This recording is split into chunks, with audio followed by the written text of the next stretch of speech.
सभी को नमस्ते, जय हिंद, जय भारत। मैं Neeraj Yadav study in education में आप सब लोगों का स्वागत करता हूं। कैसे हो दोस्तों? आई होप सारे अच्छे होंगे और अपनी एग्जाम की तैयारी में जुटे होंगे। दोस्तों मैथमेटिक्स पढ़ रहे थे। मैथमेटिक्स में हमने एक नया टॉपिक शुरू किया था, एचसीएफ और एलसीएम। कल हमने दोस्तों एचसीएफ एलसीएम की कंसेप्ट की क्लास देखी थी।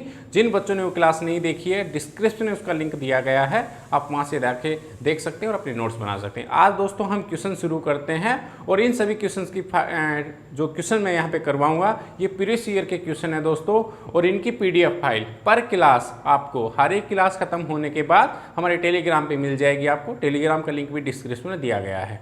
चलो दोस्तों आज की क्लास शुरू करते हैं, ठीक है। पहले हम कुछ बेसिक क्वेश्चन लेंगे दोस्तों। हमेशा की तरह आपका थोड़ा सा हम जो बेस है वो अप करेंगे, उसके बाद अच्छे लेवल के क्वेश्चन करेंगे, ठीक है। चलिए पहला क्वेश्चन आपकी स्क्रीन पे आ रहा है दोस्तों। 24, 36 और 40 का लघुत्तम समापवर्तक ज्ञात करो। 24 क्वेश्चन दिया गया है दोस्तों। 24, 36 और 40 का लघुत्तम समापवर्तक बताना है दोस्तों। हमें एलसीएम निकालना है। तो दोस्तों एलसीएम निकालने के लिए मैंने क्या कहा था, ऐसे यहाँ पे हम डैश भी लगा सकते हैं, कोमा भी लगा सकते हैं, आपकी मर्जी है, ठीक है। बस इनमें डिफरेंस थोड़ा थोड़ा पता चलना चाहिए, ठीक है दोस्तों। ये हमारे पास कितना है, 24 है। तो दोस्तों सबसे पहले क्या करेंगे, हम 2 से, मैंने कहा था कि छोटे से छोटे नंबर से इनको डिवाइड करते हैं। 2 को 24 से डिवाइड करो, कितना आएगा, 12 आएगा। भाई 24 को हमें जो भी यहाँ पे नंबर लिख रखा है और जो यहाँ पे लिखेंगे उन सबसे डिवाइड करते चलना है। 24 को भी 2 से, 36 को भी 2 से और 40 को भी 2 से। कितना आएगा 12, ये कितना आएगा 18, ये कितना आएगा 20। तो 12 और 18 और 20 यही आएगा भाई, ठीक है। चलिए अब आगे आप कहोगे सर फिर 2 पे जा रहा है। दोस्तों एकदम से बड़े नंबर से नहीं करना है। एलसीएम निकालते वक्त हमेशा सबसे छोटा नंबर लेना जब तक कि उससे भाग जाता जाए, ठीक है।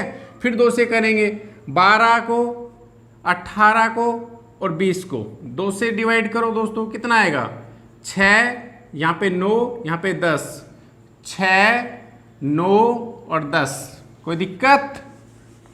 ठीक। आप फिर 2 पे जा रहा है, फिर 2 पे कर दो। आपकी बार 6 को जब हम 2 से भाग देंगे तो 2, 9 दोस्तों जाएगा नहीं, तो 9 को एज इट इज लिखेंगे और 10 चला जाएगा हमारा 5 पे, तो यहाँ पे लिख देंगे 5। हम जस्ट यहाँ पे जो नंबर है इनको डिवाइड करते चल रहे हैं, ठीक है भाई। उसके बाद क्या हुआ, आप 2 पे जाएगा, नहीं जाएगा, 3 से करो। 3 एकम 3, 3 तिया 9, क्योंकि दोस्त 3 एकम 3, फिर 9 को 3 से और 5 को 3 से। 5 का जाएगा नहीं एज इट इज, और ये 3 पे चला जाएगा, 1 3 5। अब दोस्तों किसी पे नहीं जा रहा है, आप क्या करोगे, इन सभी को मल्टीप्लाई कर दोगे। 2 गुणा में 2 गुणा में 2, यहाँ से शुरू हो जाओ, ठीक है। 2 1 2 2 3 3 हो गए। उसके बाद गुणा में 3, फिर ये 3 और ये 5। कितने हो गए भाई, 2 दूनी 4, 4 दूनी 8, ठीक है। और 5 दिया 15, 15 8 120 और 3 से गुणा, कितने हो गए दोस्तों, 12 36, 360।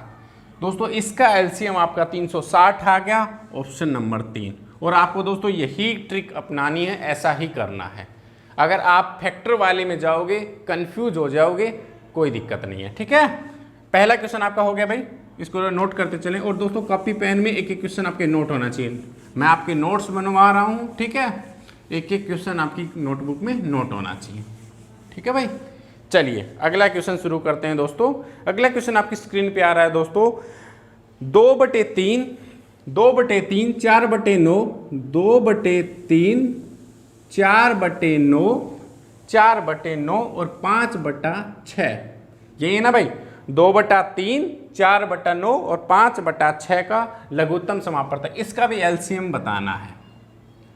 तो दोस्तों एक इसका फार्मूला होता है डायरेक्ट। आप क्या करोगे, जब भी हमें एलसीएम निकालना होगा और हमें भिन्न के अंदर फ्रैक्शन में वैल्यू दी गई होगी, तो हम जो ऊपर लिखा हुआ है, ऊपर वाले का एलसीएम और नीचे वाले का एचसीएफ निकाल देंगे। 3 9 6 का एचसीएफ और 2 4 और 5 इनका दोस्तों एलसीएम निकाल देंगे। ठीक है, 2, 4, 5 का दोस्तों एलसीएम निकालने के लिए आपको ट्रिक पता ही है। 2, 4 और 5 का एलसीएम पहले 2 पे काटो, 2 एकम 2 और ये कितना आएगा 2 दूनी 4, 5, 5 दूनी 10 दूनी 20।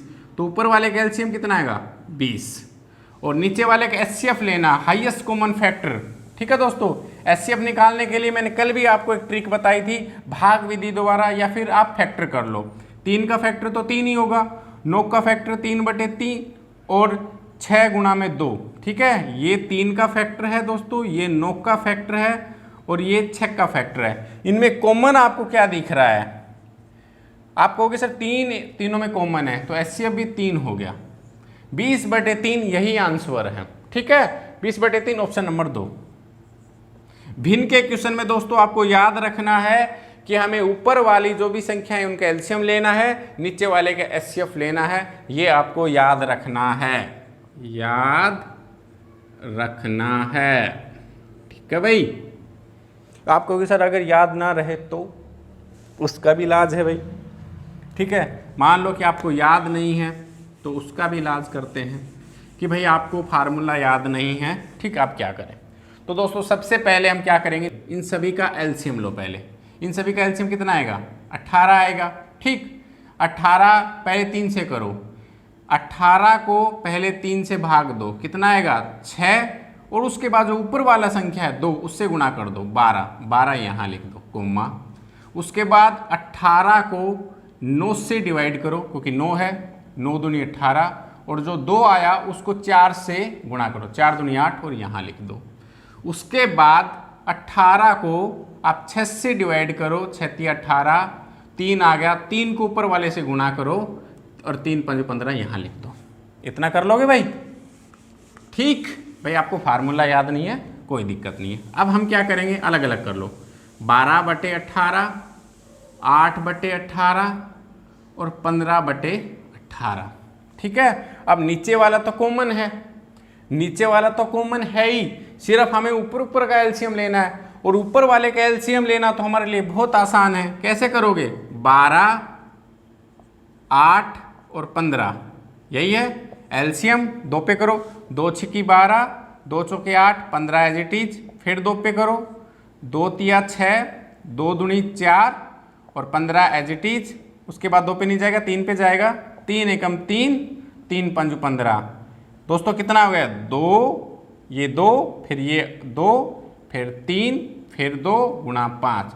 भार वाली सभीयों को गुणा में लिख देंगे। कितना हो गया दोस्तों 2 दूनी 4, 4 तिया 12, 12 दूनी 24, 24 और 24 पंजू 5 है, 24 पंजू 120।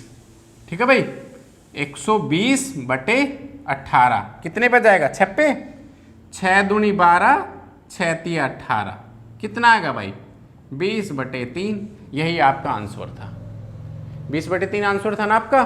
चाहिए ऐसे निकाल लो। ठीक है, आ गया समझ में भाई? एक क्वेश्चन को करने के तरीके बहुत हैं। ठीक है, लेकिन मैं आपको सिर्फ एक ही सिखाना चाहता हूं कि आप सिर्फ उसी पे फोकस करो। 2 तरीके बताऊंगा, आप कंफ्यूज हो जाओगे। ये क्वेश्चन आपको पहले जो मैंने कहा था ना याद रख लो। एलसीएम जब भी भिन्न का एलसीएम होगा तो ऊपर वाले जो भी नंबर होंगे, ठीक है 4 5 6 जो भी, उनका एलसीएम, नीचे वाले का एचसीएफ जो भी होगा 4 2 6 9 जितने भी होंगे, ऊपर वाले के सभी का एलसीएम, नीचे वालों का एचसीएफ और वही एलसीएम आ जाएगा इस भिन्न का। यही याद रखना है। ठीक है, बाकी और कोई तरीका नहीं बताऊंगा अब की बार। ठीक है, नहीं कंफ्यूज हो जाओगे भाई। ठीक है, अगला क्वेश्चन चलो। 513, 1134 और 1215 दोस्तों ये आए हुए क्वेश्चन हैं। ठीक है, ये मैं अपनी मर्जी से नहीं करवा रहा हूं, ये क्वेश्चन प्रीवियस ईयर के आए हुए क्वेश्चन ही हैं। तो ध्यान से नोट करें, आपके नोट्स भी बन रहे हैं और प्रीवियस ईयर की तैयारी भी हो रही है। 513, ठीक है, उसके बाद 1134 और भाई कितना बच गया 1215। ठीक है, इनका हमें क्या निकालना, एचसीएफ निकालने के लिए दोस्तों मैंने एक तरीका बताया था आपको, भाग विधि द्वारा। ठीक है, सबसे पहले क्या करेंगे, 1215 बड़ा है, बाहर कितना ले लेंगे 1134। 34, एक पे ही जाएगा, जाहिर सी बात है 1134। अब कितना बच गया, 5 में से 1, और यहाँ पे कितना बच गया 11, 11 में से 3 गए 8, 81, 81 बाहर अंदर 1134। अब दोस्तों 81 एकम 81, ठीक, कितने बच गए यहाँ पे बच के 2, यहाँ पे 2 बच गए ना भाई, और 11 में से 8 कितने, 8 गए ना, 11 में से 8 गए 3 और 4। अब दोस्तों कितने पे जाएगा, 81 को 4 पे करके देखो, 4 8 चौक 32 चला गया, 324, नीचे 0 बच गया। इसका मतलब दोस्तों यहां से हम ये नहीं लेंगे, ये लेंगे, ठीक है, इधर वाले से पूरा पूरा भाग गया है, इसलिए जो पूरा पूरा भाग करेगा नीचे उसी को ले लेंगे, इन दो में से 81 ले लेंगे, ठीक है। अब दोस्तों हमारे पास 513 और 81, इसमें से जो पूरा पूरा भाग देगा वही हमारा HCF होगा। अब 513 को डिवाइड करो 81 से, ठीक है, कितने पर जाएगा दोस्तों, 81 को 4 से करके देखो, 4 8 चौक 32, 324, 324 क्या 5 पे जाएगा भाई, 81 को 5 से करके देखो, 5 8 5 40, 405, 9 पे करो, 9 और 9 8 72, ये तो ज़्यादा चला गया, ठीक है। 6 पे करके देखो, 6 एकम 6, 8 6 48, 6 पे जाएगा भाई, ठीक है, 6 पे चला जाएगा, 6 पे जाएगा 6 और 8 6 48, कितना होगा 486।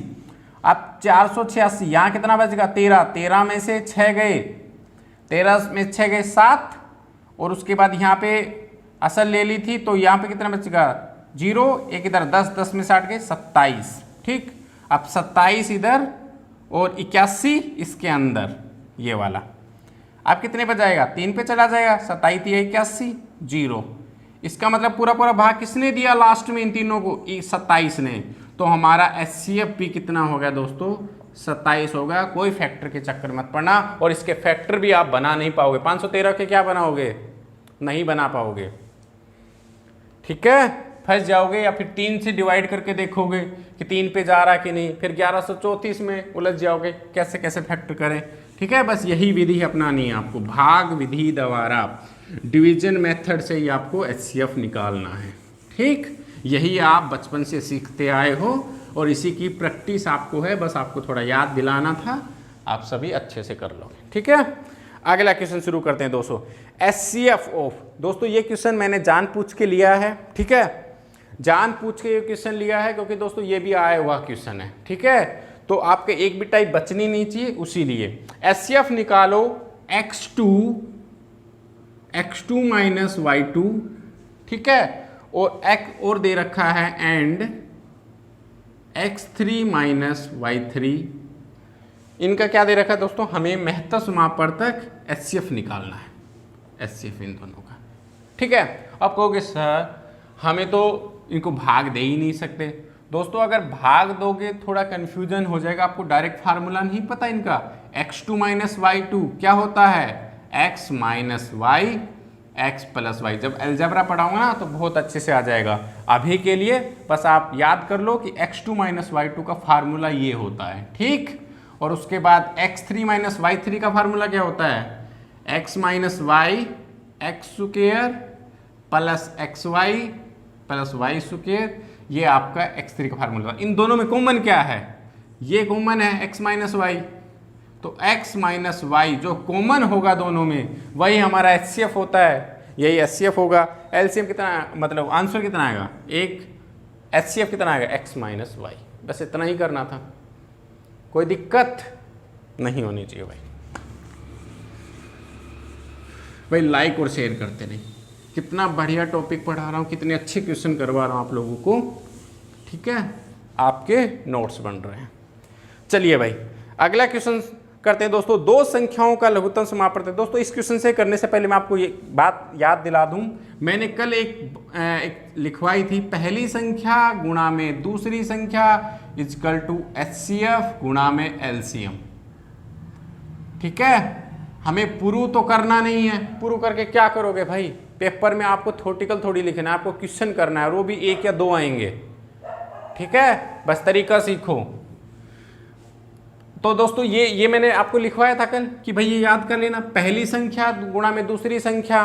ठीक है, जो भी 2 नंबर दिए गए होंगे वो एलसीएम और एचसीएफ के गुणा के बराबर होते हैं। ठीक है, कोई दिक्कत नहीं है। अब क्या लिख रखा है, 2 संख्याओं का लघुत्तम समापवर्तक। भाई एलसीएम का मीनिंग ही तो लघुत्तम होता है, लघुत्तम समापवर्तक महाराजो। और एचसीएफ क्या होता है, महत्तम समापवर्तक। ठीक, एलसीएम, अब यहां पे क्या होगा, लघुत्तम समापवर्तक। एलसीएम दिया है हमारे पास, एलसीएम कितना दिया गया है 520, और एचसीएफ कितना दिया गया है, एचसीएफ कितना दिया गया है दोस्तों 4, और हमारे पास पहली संख्या दे रखी है 52, दूसरी निकालनी है। बस इसी फार्मूले में फिट कर दो। पहली संख्या कितनी है 52, दूसरी तो हमें निकालनी है, इक्वल टू 500 एचसीएफ 4 गुणा में 520। दूसरी संख्या, इस 52 को नीचे भेज दो, 4 गुणा में 520, नीचे 52। ठीक, 52 से 52 चला गया और 0 की 0, 10 पे कट गया। 4 गुणा में 10 कितना आएगा दोस्तों 40। तो हमारी जो सेकंड संख्या है वो कितनी है 40 ही है, ऑप्शन नंबर 1। बस इतना ही क्वेश्चन था। ठीक है, आपको एक ये पता होना चाहिए था, बस कुछ भी नहीं था। और ये भाई बहुत बड़ी चीज थोड़ी है, 2 संख्याओं का मल्टीप्लाई, एलसीएम और एचसीएफ, बस इतना ही याद करना है। ठीक है, चलिए भाई नोट करते चले भाई।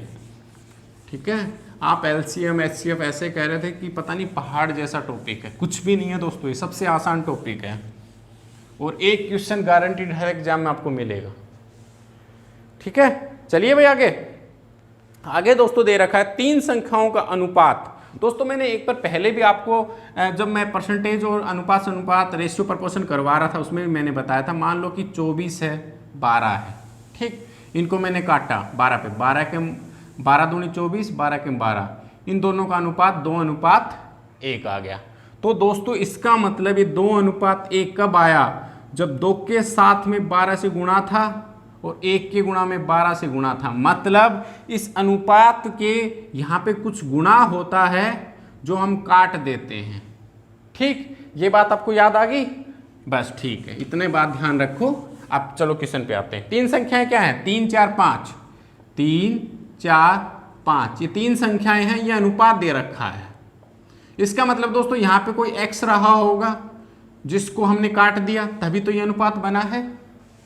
ठीक, अब उनका लघुत्तम समापवर्तक 2400 दे रखा है दोस्तों, लघुत्तम समापवर्तक। तो दोस्तों एक किस्म से जो हम ये काटते हैं x, मतलब ये तीनों में कॉमन रहा होगा, तो ये जाहिर सी बात है ये हमारा एचसीएफ ही है x। ठीक, और ये इनके क्या हैं फैक्टर। कल मैंने एक फार्मूला आपको चलते चलते लिखवाया था, एलसीएम का क्या होता है एचसीएफ गुणा में a और b, और अगर C हो तो CB, ये लिखवाया था भाई, है यही लिखवाया था आपको। बस आपको क्या करना है, फिट करो। एलसीएम कितना दे रखा है 2400 इक्वल टू, ठीक है, आपको ABC क्या हुआ 3 गुणा में 4 गुणा में 5, यही तो रहा। कितना हो गया 4 तिया 12, 12 पंजू 60, 60x इक्वल टू 2400। x की वैल्यू कितनी आई 2400 डिवाइड बाई 60, 0 से 0, 6 चौक 24। x की वैल्यू कितनी आएगी दोस्तों 40, x की वैल्यू 40 आएगी, यही क्या है एचसीएफ है। बस इतना सही करना था। ठीक है, आ गया, चलिए आगे चलें। बहुत आसान है भाई, लाइक और शेयर करते रहे भाई, ठीक है। और जो भाई हमसे आज जुड़े हैं सब्सक्राइब कर लें। इतने आसान क्वेश्चन है दोस्तों, बस आप नोट करते चलें। ठीक है, अगला क्वेश्चन देखो, 2 संख्याओं का महत्तम समापवर्तक और लघुत्तम समापवर्तक एचसीएफ। भाई हिंदी वाले तो एचसीएफ मतलब महत्तम समापवर्तक लिख लेना, ठीक है। ये कितना है 21, एलसीएम दे रखा है, लघुत्तम समापवर्तक 84, 84। यदि 2 संख्याओं का अनुपात 1:4 है, तो दोनों संख्याओं में बड़ी संख्या क्या है दोस्तों? अभी अभी आपको समझाया था मैंने। अब की बार क्या दे दिया? दो संख्याएं दे दी, एक ए और बी, दो संख्याएं 1:4 में। जाहिर सी बात है यहाँ पे x रहा होगा, है x ही हमारा HCF है। ठीक, HCF है तो इसका मतलब दोस्तों 21 गुणा में 1 लिख सकते हैं, और 4 गुणा में 21, तो 21 एक संख्या होगी हमारी, और 21 चौक 84 दूसरी संख्या होगी। तो बड़ी संख्या क्या हुई? 84 हुई। बस क्वेश्चन खत्म। बड़ी संख्या कौन सी है? 84, ऑप्शन नंबर 4। कोई दिक्कत परेशानी भाई? भाई कुछ भी नहीं था, ये तो सीधा सीधा दे रखा था, बस आपको सोचने की जरूरत नहीं थी। आगे चलें? चलो नोट कर लो भाई, रब कर रहा हूं। बड़ी संख्या आपकी 84 रहेगी। ठीक है भाई, इतना आसान था। चलिए भाई, दो संख्याओं के लघुत्तम और महत्तम समापवर्तक का गुणनफल 84 है। अच्छा क्वेश्चन है दोस्तों, थोड़ा ध्यान से देखना। एलसीएम गुणा में HCF, ठीक है भाई, इन दोनों का गुणनफल है वो हमारे पास दे रखा है 24। ठीक है भाई, आगे चलो। दोनों संख्याओं का अंतर, जो दो संख्याएं होती हैं, पहली संख्या माइनस दूसरी संख्या, इनका अंतर दे रखा है दोस्तों 2। ठीक है, 2 अंतर दे रखा है। तो जाहिर सी बात है दोस्तों, पहली संख्या ये है, दूसरी संख्या ये है। 2 अंतर है, इसका मतलब एक x है तो दूसरी x - 2 रही होगी, तभी तो 2 का अंतर आएगा। ठीक है, अब हमें फार्मूला पता ही है। फार्मूला क्या होता है दोस्तों? पहली संख्या गुणा में दूसरी संख्या, एलसीएम गुणा में HCF। ये गुणनफल कितना दे रखा है एलसीएम गुणा में HCF का? 24। पहली संख्या गुणा में दूसरी संख्या, पहली संख्या गुणा में दूसरी संख्या, 24। अब पहली संख्या कितनी है? x, दूसरी संख्या कितनी है? x - 2। यही तो है भाई। अब ये कितना आएगा? x² - 2x, और इधर 24। तो दोस्तों ये कितना आएगा? x² - 2x, ये 24 उधर चला गया, = 0। तो दोस्तों यहाँ पे x की वैल्यू निकालनी पड़ेगी आपको। ठीक है, 2 तरीके हैं दोस्तों। पहला x² - 2x और 24 कैसे निकालोगे भाई? यहाँ पे 2x आना चाहिए और उनका जोड़ तो 2x आए, लेकिन गुणा -24 आए। तो माइनस गुणा आएगी तो दोस्तों एक संख्या पॉजिटिव रहेगी, एक नेगेटिव रहेगी। ठीक है, तो 24 कैसे आएगा? 24 आ सकता है 1 गुणा में 24, 2 गुणा में 12, 6 गुणा में 6 चौक 24, 8 गुणा में 3। ठीक, अब दोस्तों जाहिर सी बात है 24 और 1 तो लेंगे नहीं, क्योंकि डिफरेंस ही 23 का आ गया, काट दो। 2 12 में डिफरेंस 10 का आ गया, काट दो। 8 3 में 5 का डिफरेंस आ गया। लेकिन दोस्तों इसमें 6 गुणा में 4 24, और 6 में से 4 गए 2 का डिफरेंस। तो यही एक हमारे पास एक अच्छा पेयर है जो इसको सेटिस्फाई कर देगा। 6x + 4x - 24 = 0। ठीक है, x कॉमन ले लो, x - 6 + 4 x - 6 = 0। x + 4 x - 6, x की वैल्यू -4 + 6, माइनस की छोड़ दो, x की वैल्यू सिर्फ 6 ले लो। ठीक है, तो दोस्तों 6 यहाँ पे पुट करो, 6 ये आ गया, और 6 में से 2 गए, कितना आ गया? 4 ये आ गया। इसका मतलब 6 और 4 ही वो 2 संख्याएं हैं, ऑप्शन नंबर 4। दोस्तों आपको ये समझना ही होगा। ठीक है, ऐसे ही करना है। अगर आपको x नहीं मानना तो आपको यहाँ पे सोचना पड़ेगा कि यहीं पे ही ऑप्शन देख के कि x - 2 करके 6 और 4 कैसे आएगा। ठीक, आप मान लो ऑप्शन 8 और 6 उठाते। ठीक है, तो दोस्तों 8 और 6 उठाओगे तो इनका डिफरेंस तो 2 आ रहा है, लेकिन क्या इन दोनों का एलसीएम HCF की गुणा भी 24 आ जाएगी? वो आपको करके देखना पड़ेगा। इससे अच्छा तो आप इतना देर में x की वैल्यू निकाल दोगे। ठीक है, चलिए भाई आज की क्लास का टाइम हो गया है। कल इसी टाइम फिर से मिलेंगे दोस्तों। अपने नोट्स बनाते रहना, अपनी तैयारी अच्छे से करते रहना, ठीक है। और इसके बाद आपका लगभग जो नंबर सिस्टम है, ठीक है, घात करने वाले क्वेश्चन है, सिंप्लीफिकेशन वाले क्वेश्चन है, सरलीकरण, ठीक है, वो सारे बचे हैं। उसके बाद आपका जो बोलते हो अंकगणित बोलते हो, ये आपका कंप्लीट हो जाएगा। अर्थमेटिक्स आपका लगभग कंप्लीट हो जाएगा, ठीक है। उसके बाद हम एडवांस शुरू करेंगे इसमें। और दोस्तों हम नंबर सिस्टम जो भी हम शुरू करेंगे 10 के आसपास क्लास लेंगे, क्योंकि उसमें से टॉपिक आपको सिंपल दिखेगा वो, लेकिन दोस्तों क्वेश्चन कई बार बहुत ज़्यादा आ जाते हैं, ठीक है, तो वो भी हम ध्यान से करेंगे। चलो तब तक पढ़ते रहिए, बाय।